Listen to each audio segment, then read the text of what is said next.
en esta oportunidad con el tema Mejoras en el diagnóstico de laboratorio de COVID-19 por el Magíster Segundo León Sandoval. Buenas tardes, Magíster León. Adelante, puede compartir su presentación. Buenas tardes, Violeta. Muchas gracias. Muy buenas tardes con todas las personas que nos escuchan. Bueno, vamos a empezar. Gracias. Bien, en los siguientes minutos vamos a conversar un poco los resultados de un proyecto de investigación que está en marcha en realidad. Todavía no acaba, pero tenemos ya resultados preliminares y creo que se los podemos contar el día de hoy a todas las personas que nos escuchan.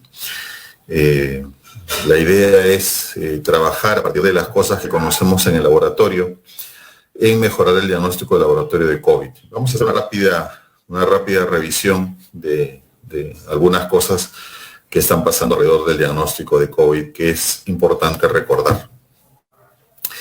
Una de las primeras cosas que tenemos que recordar es que la epidemia todavía está en marcha. Esto es algo que parece que muchas personas han olvidado, desde políticos hasta las personas de a pie.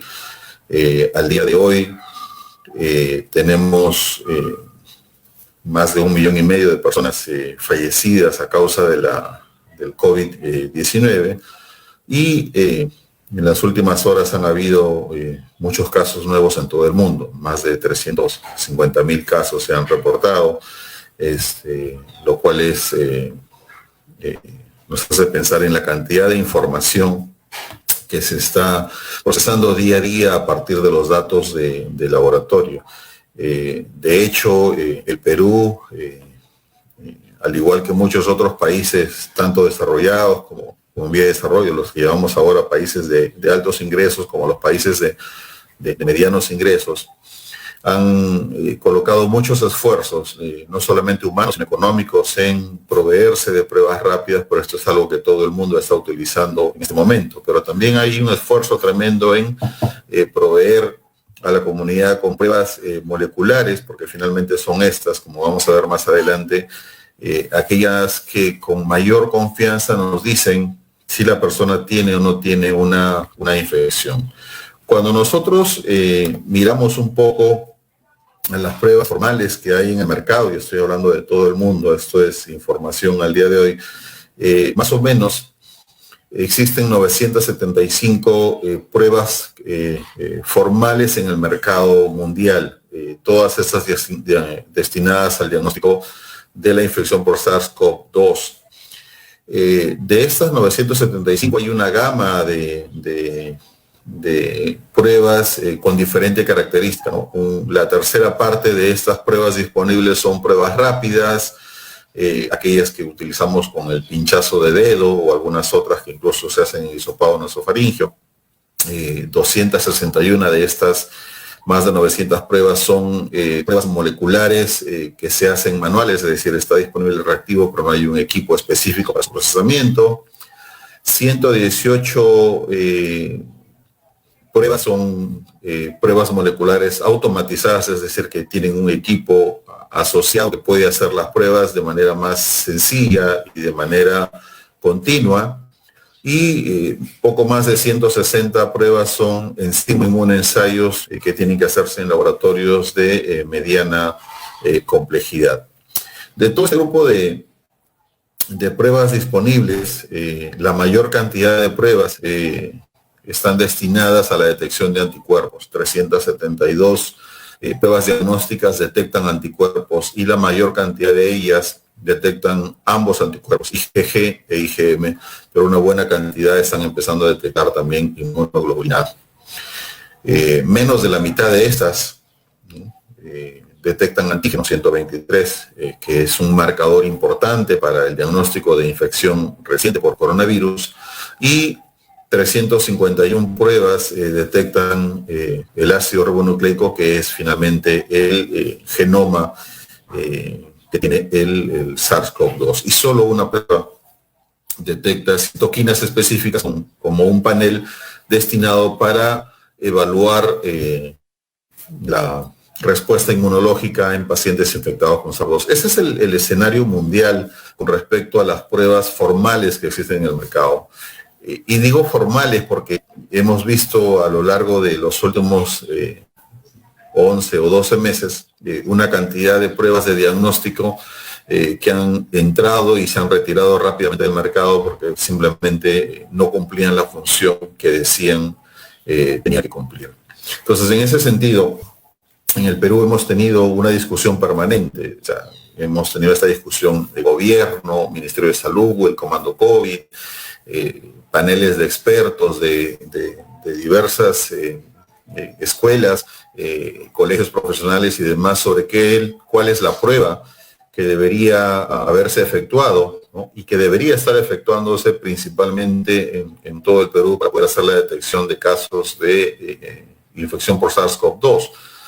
Discusión que todavía no ha acabado. En realidad, el discurso político es deberíamos tener más pruebas moleculares, pero cuando nosotros miramos un poco el escenario en el campo, en los centros de salud, todo el mundo trabaja con pruebas rápidas que detectan anticuerpos, IgG e IgM.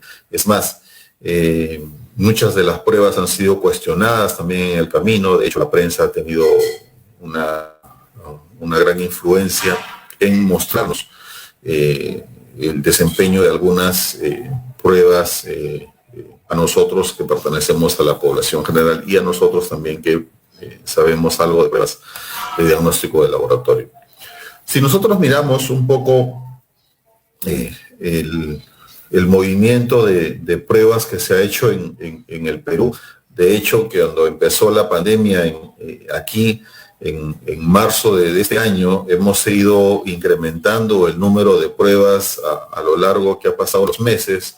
Hemos tenido picos en los cuales hemos hecho muchas más pruebas, como sucedió entre mayo y junio, y también como ha sucedido entre agosto y septiembre. Luego hemos ido disminuyendo un poco el número de pruebas realizadas porque también hemos empezado a bajar en la curva de infección y por tanto no se han necesitado tantas pruebas. Pero una de las cosas que hay que tener en cuenta, de acuerdo al reporte del Ministerio de Salud, es que del casi 1 millón de pruebas que se han ejecutado para poder ayudarnos al diagnóstico de la infección por SARS-CoV-2, la cuarta parte han sido pruebas moleculares y más del 70% han sido pruebas serológicas. Y como ya mencionamos, las pruebas serológicas que detectan anticuerpos han estado basadas o están basadas principalmente en la detección de anticuerpos de tipo IgG y de tipo IgM.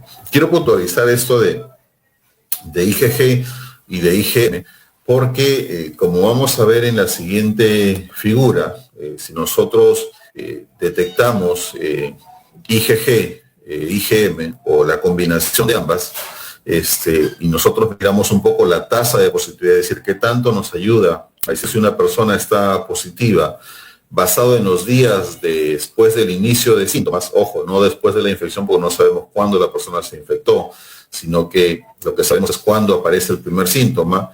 Vemos que el desempeño de las pruebas de IgG y IgM después del inicio de síntomas es muy malo. O sea, entre 2 y 4 días la positividad está entre el 10 y el 30%, dependiendo de si uso IgG o IgM o si uso la combinación de ambas.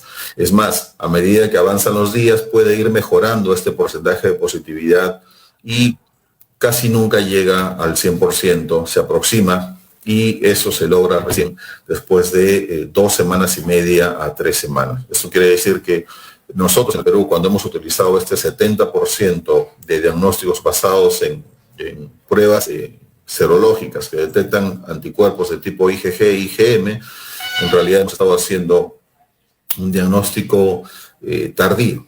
Un diagnóstico tardío que podría haber ayudado a solucionar algunos problemas, es un buen indicador de respuesta serológica en la comunidad, es decir, de respuesta inmunológica comunitaria, pero no es lo que ayuda a resolver las decisiones probablemente en los servicios de urgencia, en los servicios de ginecología, en los servicios de cirugía, que probablemente requieren resultados inmediatos para saber si la persona está infectada o no está infectada.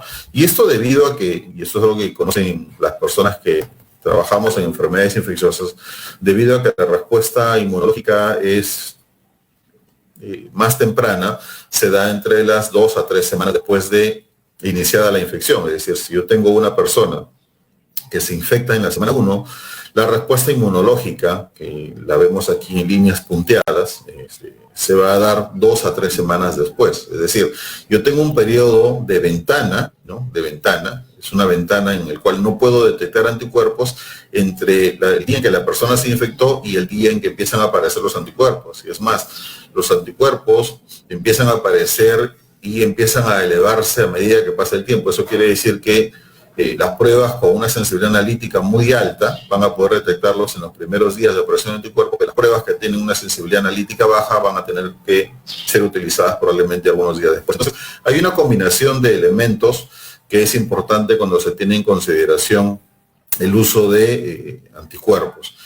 No así sucede lo mismo cuando utilizamos las pruebas moleculares, que en este caso se han utilizado el hisopado nasofaringio principalmente, que vemos aquí en línea turquesa, y nosotros vemos que una semana después de la exposición al virus ya podríamos empezar a detectar una prueba molecular positivo, y esta tendencia de positividad se va a mantener por 2 a 3 semanas para que después el virus, el ARN del virus empiece a disminuir en la muestra que se colectó. Entonces, si nosotros miramos esta cuadrícula punteada roja, vemos que ahí van a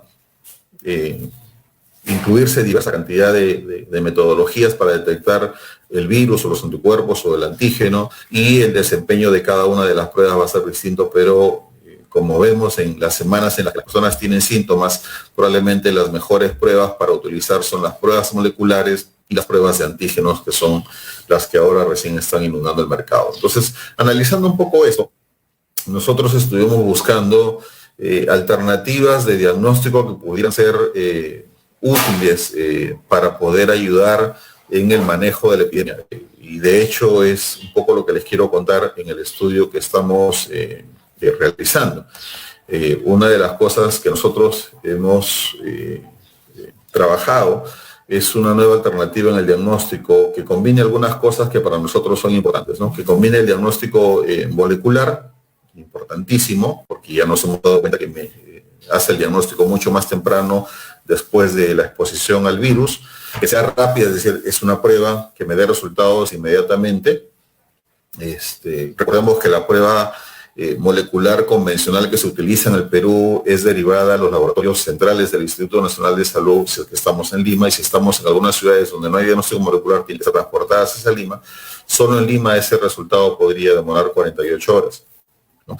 Entonces, queríamos una prueba que sea rápida, que sea simple de hacer, es decir, que tenga pocos pasos incluidos en el proceso, que sea lo más exacta posible, es decir, que pudiera ser una prueba que represente el verdadero estado de infección de la persona, y además que sea adecuada para los espacios donde podríamos implementar este tipo de pruebas. Así que lo que ustedes ven en la foto de la derecha es el test que hemos probado, que es una prueba rápida molecular que está basada en 2 principios importantes. Por un lado tengo la detección del ácido nucleico, y por otro lado tengo el sistema de chip que está construido en un sistema que se llama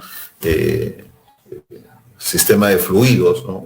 Una tarjeta de fluidos para poder hacer el diagnóstico molecular del SARS-CoV-2 en espacios donde se requieren resultados de manera inmediata. Entonces, hemos utilizado un equipo que se encuentra en el mercado que se llama el GeneChecker. Es un equipo de tiempo real, plataforma simple, es un equipo muy pequeño, es del tamaño de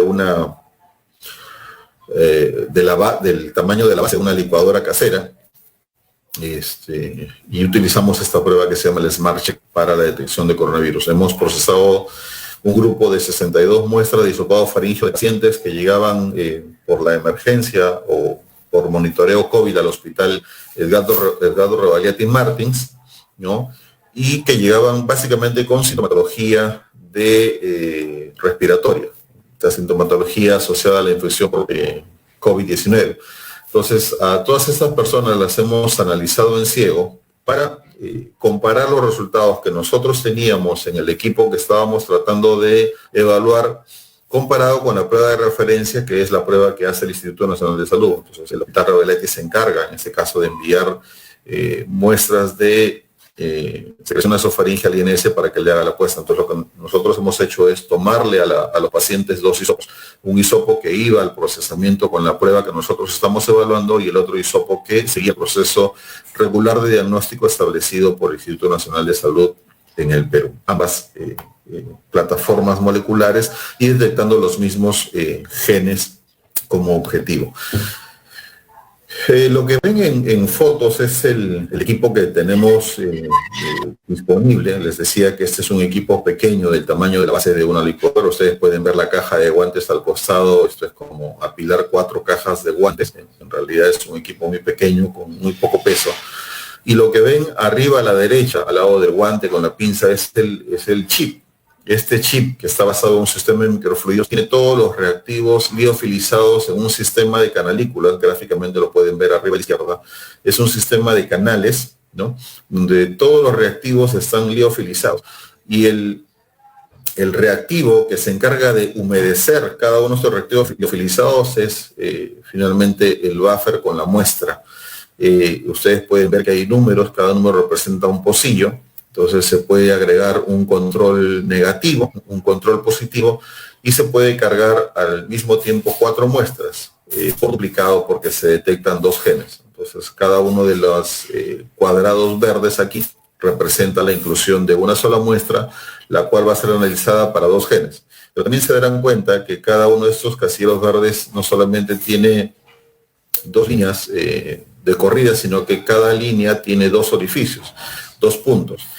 Un punto es para el control interno, es decir, se corre uno de los genes, pero además tiene un control interno para cada una de las corridas. Entonces tenemos 4 muestras en proceso para 2 genes cada una, con 8 controles internos en una sola corrida.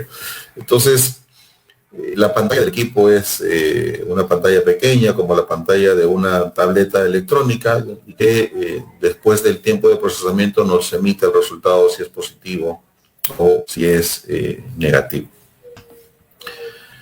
En el proceso de detección del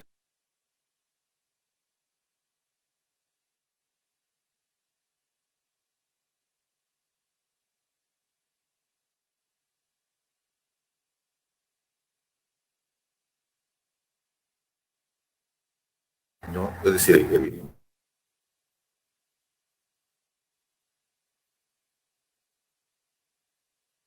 ADN, colocamos la muestra en el chip que les acabo de mostrar.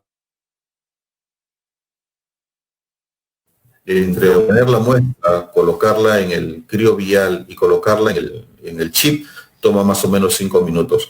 Y luego, una vez que el chip está cargado, lo sellamos con esta lámina de plástico y lo colocamos en el equipo, que como les mencioné hace un momento, es un equipo de PCR en tiempo real y nos va a dar el resultado en 40 minutos. Entonces tenemos cuatro muestras que se procesan y que en 40 minutos va a tenerse resultados. Esto es lo que hemos obtenido hasta ahora en la evaluación que estamos haciendo. Tenemos la prueba en evaluación, que es la que nosotros estamos analizando, más la prueba de referencia, que es la del INS, y tenemos una sensibilidad de 100% y tenemos una especificidad de 98%. Es altamente, en comparación con la INS, es una prueba exacta, una exactitud bastante alta, un muy buen desempeño. Estamos analizando también resultados del desempeño de cada una de las personas que han utilizado el equipo para ver, queremos evaluar de manera cualitativa cómo se sintieron frente a utilizar este equipo mucho más rápido en comparación con estar enviando muestras fuera del hospital. Eso es algo que también vamos a analizar seguro en las siguientes semanas para saber cuál es la percepción de las personas con referencia al utilizar una prueba rápida para el diagnóstico de SARS-CoV-2 sin tener que utilizar tanto equipamiento en el laboratorio.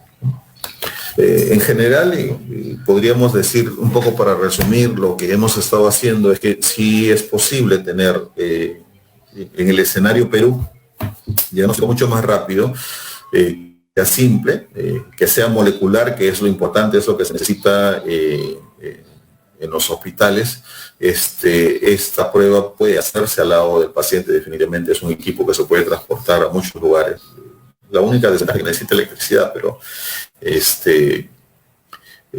hay electricidad probablemente en todos los lugares donde hay un centro de salud, por lo menos en la mayoría. Pero sí creemos que es una prueba que se puede implementar muy fácilmente en algunos lugares, ¿no? Por ejemplo, en algunas situaciones particulares podría ser muy útil, ¿no? Por ejemplo, las emergencias de los hospitales, ahora que tenemos menos casos, ahora que están regresando las cirugías, se podría tranquilamente aplicar una prueba molecular para saber si las personas están infectadas o no están infectadas, en las salas de parto, ¿no? De hecho, en los hospitales de maternidad, o no se quiere hacer tamizaje en algunas situaciones particulares. Recordemos que por el escenario trabajo en este momento nos pide una prueba rápida en los últimos 15 días para anticuerpos, pero como hemos visto en las curvas, estas pruebas no reflejan si la persona está infectada en ese momento o no. Me dice que la persona estuvo infectada probablemente. Y bueno, otra de las cosas importantes que seguimos aprendiendo en el grupo de investigación que lidero en la universidad es esta colaboración entre la industria, la academia, que es la que está haciendo estos estudios, y los hospitales, ¿no? Esto es siempre una situación bienvenida para empezar algunas situaciones de investigación en las que estamos ligados. Quiero agradecer definitivamente al equipo de trabajo, a la gente en la Universidad Privada Juan Bautista, Antonio Flores, Tatiana Galvez, Dani Pérez, a nuestros colegas en el Hospital Revaliati, el doctor Alberto Chunga, la licenciada Lizeth Fernández, el doctor Félix Loza, el doctor Gustavo Rondón y nuestra colega en la Universidad San Marcos, Ariana Cárdenas. Eso es lo que quería contarles esta tarde. Muchas gracias.